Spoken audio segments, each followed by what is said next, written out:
My name is John Marcus, and I was born in a small town in southern Ohio, population just over 3,000. The kind of place where everybody knows your name and your business. My father was a Marine, the old school kind, high and tight haircut, iron jeans on Sundays, church out of obligation, not conviction. My grandfather? He stormed the beaches at Normandy. Every man in my bloodline wore a uniform, carried a weapon, and bled red, white, and blue. So from the time I could walk, my path was already written in stone. I was the kid who played army in the backyard with a stick for a rifle. I used to watch war documentaries while my classmates were playing video games. I remember watching footage of Navy SEALs parachuting into the ocean and thinking, that's it. That's who I'm gonna be. I signed my enlistment papers the day I turned 18. My mom cried, of course she did. Moms always do. But she knew there was no talking me out of it. Basic training was a breeze. Bud/S nearly broke me, but I made it through Hell Week by sheer stubbornness and caffeine pills. The day I earned my trident, my dad saluted me, real, proper Marine style. That was the first time he'd ever looked at me like I was a man. Over the next decade, I deployed more times than I can count. I've lost track of the countries, the dates, even some of the names. Syria, Yemen, Somalia, Ukraine, Venezuela, and eventually, Iran. I was a breacher, door kicker. First in, last out. You don't think in our line of work. You just do. You go where they send you, you eliminate the threat, and you come home. Or you don't. Some guys had wives. Kids. I didn't. Couldn't. I told myself relationships were a liability. But deep down, I think I was scared of slowing down. Of letting someone see who I really was underneath all the gear and scars. Faith? Let's talk about that. My mom used to read Psalms over me when I was a kid. She'd pack little Bible verses in my lunchbox. As I got older, I rolled my eyes at all of it. Prayer felt like wishful thinking. I believed in cold steel and precise shots. I believed in intel, strategy, firepower. Not invisible gods in the clouds. Once, after a mission went sideways and we lost 2 men, one of the guys pulled out a rosary and started praying. I remember laughing and saying, if God's real, he was definitely on someone else's team today. Looking back now, I think I said that to push him away. Because I already felt him knocking. I didn't know it yet, but something inside me had started to crack. Little by little.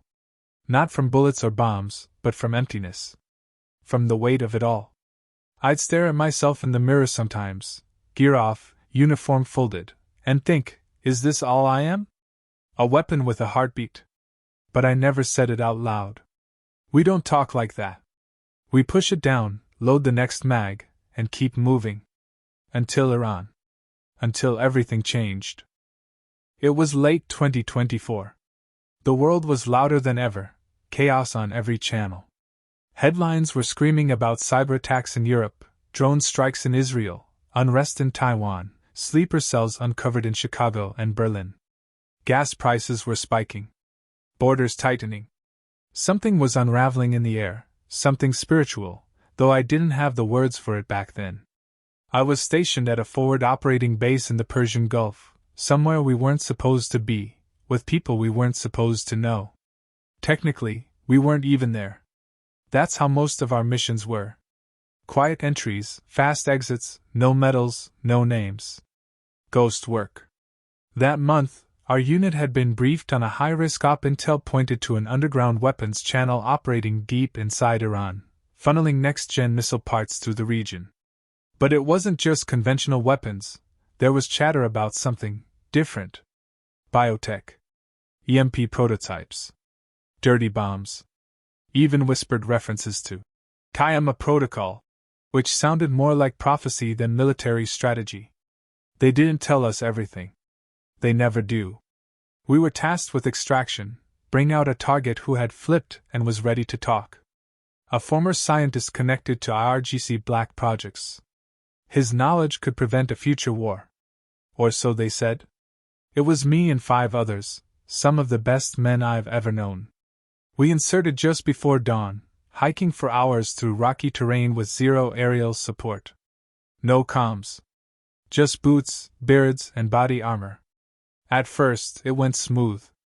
We reached the safe house, made contact, secured the target.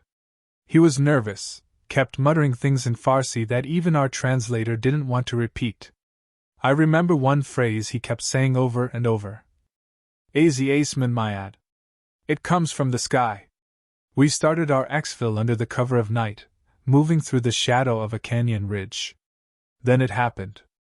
Everything exploded. The first RPG came out of nowhere, ripped through the rocks 20 feet ahead. The shockwave knocked us off our feet. I felt my teeth clack together as we dove for cover. Then came gunfire, a wall of it, echoing like thunder in a tomb. Ambush. Well coordinated. Well trained. We returned fire, but we were pinned. I was dragging the target behind a boulder when a second explosion hit. I don't remember much, just the sound of everything tearing. The air, my gear, my body. Shrapnel ripped into my chest. I dropped like a sack of bricks. Couldn't breathe. Couldn't speak. Just heat, hot metal, hot blood. I remember staring up at the night sky and thinking, this is it. No last words. No dramatic goodbye. Just the silence between heartbeats, stretching longer and longer.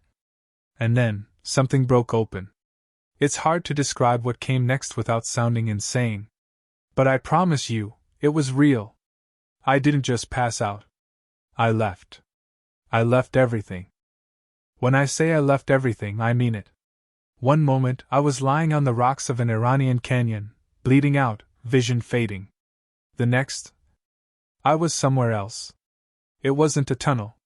There was no white light, no harp music. It was just stillness. Silence like I've never known before. But not empty. It was full, like the air was humming with something alive. I wasn't in my body anymore. I could feel that. No pain, no weight, no fear. Just presence. And then light. It wasn't like the sun. It wasn't blinding. It was warm. Personal. Intelligent. The kind of light that doesn't just touch your skin, it touches who you are. It poured over me like water, but it didn't burn. It healed. And then I saw him. I didn't need an introduction. I knew who it was before I could even think the question. Jesus. Not a painting. Not a Sunday school version. This was real. He wasn't glowing or floating. He was just there. But everything in him radiated power, mercy, authority, and something else I couldn't quite handle. Love. Not the soft kind. Not a Hallmark card. His love was devastating.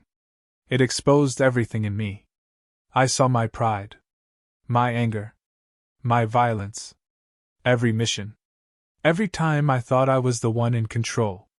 I saw every moment I had mocked God, silenced him, ignored him. And still, he didn't turn away. He looked at me with eyes that saw everything, and loved anyway. He didn't speak with words. Not at first. But I understood him. Like his thoughts went straight into my soul. He showed me things. I don't even know how to explain it. I saw the world, our world, like a massive, spinning map. Countries lighting up. Some burning. I saw governments collapsing. I saw smoke rising from cities I'd never even heard of. Nuclear symbols flashing. I saw men in suits shaking hands while demons stood behind them. But worse than the wars, I saw the people. Broken. Addicted. Angry. Lost. Divided by race, by politics, by fear. It wasn't just bombs that were destroying us. It was our hearts. Our pride. Our rejection of God. And I saw churches, some filled with fire and truth. But many were dark, empty shells. Stage lights with no spirit. Pastors afraid to speak truth.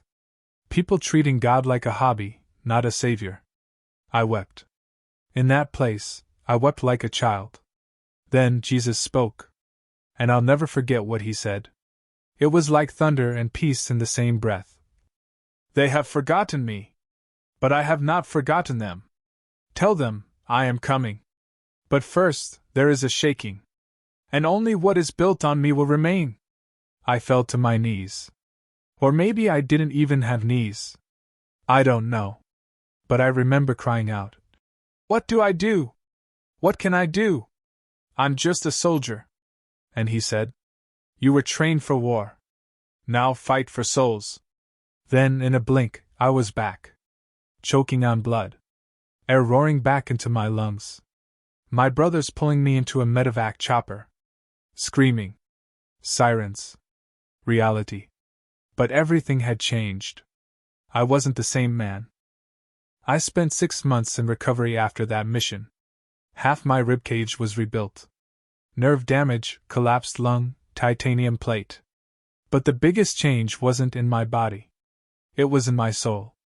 I didn't come back from Iran with medals or glory. I came back with a message. One I didn't ask for, one I didn't want, but one I must deliver. You don't have to believe me. You can write me off as some vet with PTSD and a wild imagination. I get it. I would have said the same thing 5 years ago. But I know what I saw. I know who I met. And I know this: we are out of time. The world isn't just politically unstable. It's spiritually collapsing. Morality is upside down. Truth is mocked. Good is called evil, and evil is celebrated. We're numbing ourselves with distraction, entertainment, and division while something ancient and dark creeps in through the cracks. And the church? Most of it's asleep. Comfortable. Entertained. Afraid of offending. Afraid of truth. Afraid of the very God they claim to worship. Let me be blunt. World War III is not just a possibility. It's already forming. Not just on the battlefield, but in hearts, in minds, in homes. Jesus showed me what's coming. I'm not saying I know dates or timelines. But I know this: if we keep going the way we're going, judgment isn't just coming, it's deserved. But he also showed me the way out. Prayer. I saw little lights across the world, small homes, secret churches, broken people on their knees. And wherever there was prayer, there was hope. It pushed back the darkness. It held back the fire. Not politics. Not protests. Prayer. Real. Raw. Humble. I'm not a pastor. I'm not a theologian. I'm a warrior who met the king. And I'm begging you, turn back to him. Get rid of the noise. Shut off the propaganda. Open a Bible. Hit your knees. Pray like your life depends on it, because it does. Pray for your family. Pray for your enemies. Pray for the mercy of God on this nation and this world. We are not waiting for a collapse. We're in one. But God is still listening. Jesus is still saving. And he is coming back. So if you've made it this far, it's not by accident. You've been warned. You've been invited. Choose today who you will serve. This is not just a story. This is your second chance. The war for souls has begun. And prayer is the weapon.